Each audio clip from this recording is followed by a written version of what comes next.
Саламатсыздар ма, құрметті оқырмандар? Сіздермен бірге математика пәні оқытушысы Әлсейітов Амангелді Құмарлы. Математикалық сауаттылықтан ең үздік тәсілдер айдарымен есептер талдауды бастаймын. Бүгінгі тақырыбымыз тауардың бағасы арзандады, қымбаттады. Ұлттық бірыңғай тестілеуде математика мен математикалық сауаттылықта тауардың бағасы алдымен П пайызға қымбаттады, содан кейін жаңа бағасы Q пайызға арзандады деген есептер, немесе керісінше алдымен П пайызға арзандап, содан кейін жаңа бағасы Q пайызға қымбаттады. Нәтижесінде тауардың бастапқы бағасы қалай өзгерді, немесе қаншаға өзгерді деген сұрақтар жиі кездеседі. Сонымен қатар тауардың бағасы алдымен П пайызға қымбаттап, содан кейін жаңа бағасы Q пайызға қымбаттады. Екі рет қымбаттау нәтижесінде тауардың бастапқы бағасы неше пайызға қымбаттады деген есептер өте жиі кездеседі. Бүгін осы тақырыпқа 3 есеп шығарамын. Үшеуі 3 түрлі есеп. Соңына дейін қараңыздар.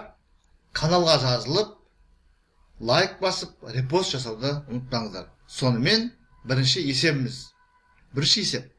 Тауардың бағасы қаңтар айында 10% қымбаттап, ақпан айында 10% арзандады. Тауардың бағасы алғашқы бағадан қалай өзгерді?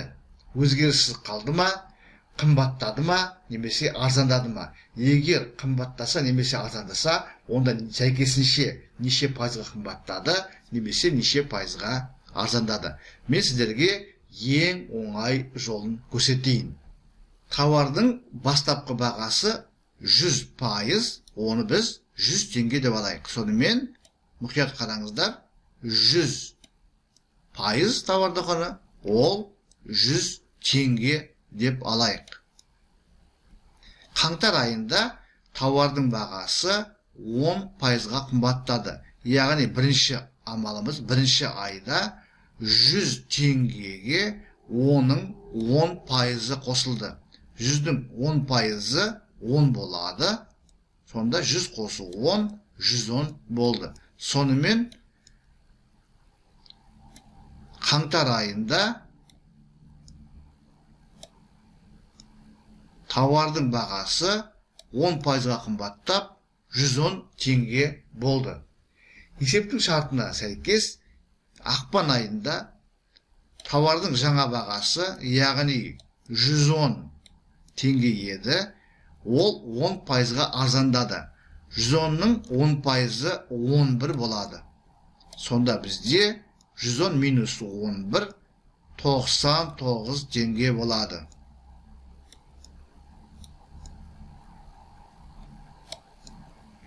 Сонда қараңыздар, бастапқыда 100 теңге 100% еді, екі рет бағаның өзгеруіне байланысты соңында тауардың бағасы 99 теңге болды, яғни 99% болып тұр.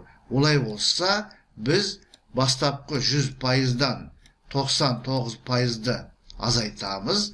Сонда нәтижесінде бізде тауар 1%-ға арзандаған болып тұр. Сонымен тауардың бағасы алдымен 10% қымбаттап, содан кейін жаңа бағасы 10%-ға арзандағанда, нәтижесінде тауардың бастапқы бағасы 1%-ға арзандайды екен. Екінші есеп. Тауардың бағасы қаңтар айында 30% арзандап, ақпан айында 30% қымбаттады. Тауардың бағасы алғашқы бағадан қалай өзгерді?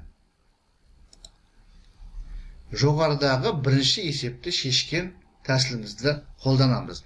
Бастапқыда тауардың бағасы 100 теңге, ол 100% деп алайық. 100%, 100 теңге, яғни 100 теңге, 100%, немесе керісінше 100%-ымыз 100 теңге деп алайық. Қаңтар айында бағасы 30%-ға арзандаған, яғни бірінші айда 30%-ға арзандаған 100 теңге, 100%, ол 100-дің 30%, 30 болады. 100-ден 30'ды azaytamız. Sonda 70 болады. Яғни тауардың бастапқы бағасы 100 теңге болса, 30%-ға арзандағаннан кейін тауардың жаңа бағасы 70 теңге болады. Енді осы жаңа баға 70 теңге келесі ақпан айында 30%-ға қымбаттаған. Яғни біз екінші амалымыз осы 70 теңгеге оның 30%-ын қосамыз. 70-тің 30%-ын табу үшін 70-ті 30-ға көбейтіп 100-ге бөлеміз. Сонда бізде 21 шығады. Сонымен екінші өзгерудің нәтижесінде тауардың бағасы 91 теңге болды. Яғни 91% қалып тұр. Олай болса, біз 100%-дан 91%-ды азайтамыз. Нәтижесінде 9% деген жауап шығады. Сонымен тауардың бағасы алдымен 30%-ға арзандап, содан кейін жаңа бағасы 30%-ға қымбаттайтын болса, онда тауардың бағасы осы екі өзгерістің нәтижесінде 9%-ға арзандайды екен. Келесі үшінші есеп. Үшінші есебіміз тауардың бағасы қаңтар айында 30% арзандап, ақпан айында 20% қымбаттады. Тауардың бағасы алғашқы бағадан қалай өзгерді? Жоғарыдағы екі есепті шешкендегі тәсілімізді қолданатын боламыз. Шешуі: тауардың бастапқы бағасы 100%, оны 100 теңге деп алайық. Біз есепті жеңілдету үшін осылай алып отырмыз. Қаңтар айында, бірінші айда бастапқы бағасы 30%-ға арзандады.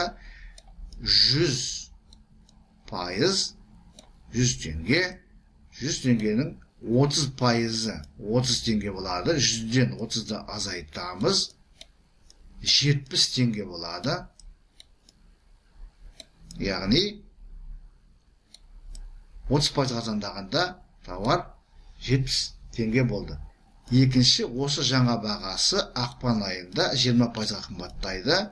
Осы 70 теңгеге оның 20%-ын қосамыз. 70-тің 20%-ы 14 теңге болады. Сонда нәтижесінде тауардың соңғы бағасы 84 теңге болады. 84 теңге ол 84%.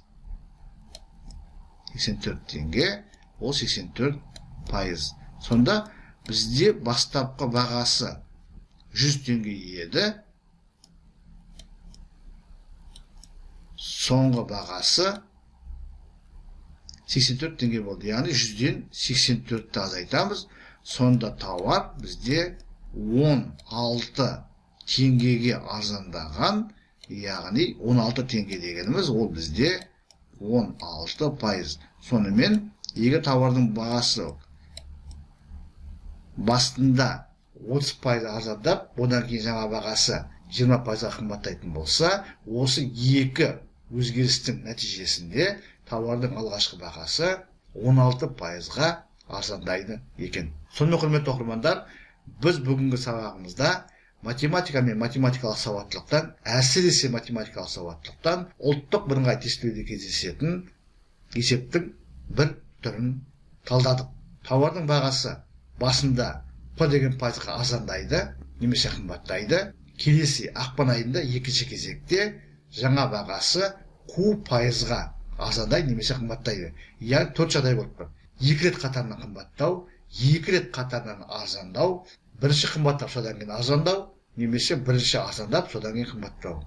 Шығару жолы бірдей. Тауардың бастапқы құнын, бағасын 100%, ол 100 теңге болсын деп алып шығара салуға болады. Ең соңында шыққан баға теңге, сол теңгенің орнына пайыз деген сөзді қолданған қоясыңдар. Сіздерге барлығы түсінікті болды деп ойлаймын. Лайк басып, репост жасауды ұмытпаңыздар.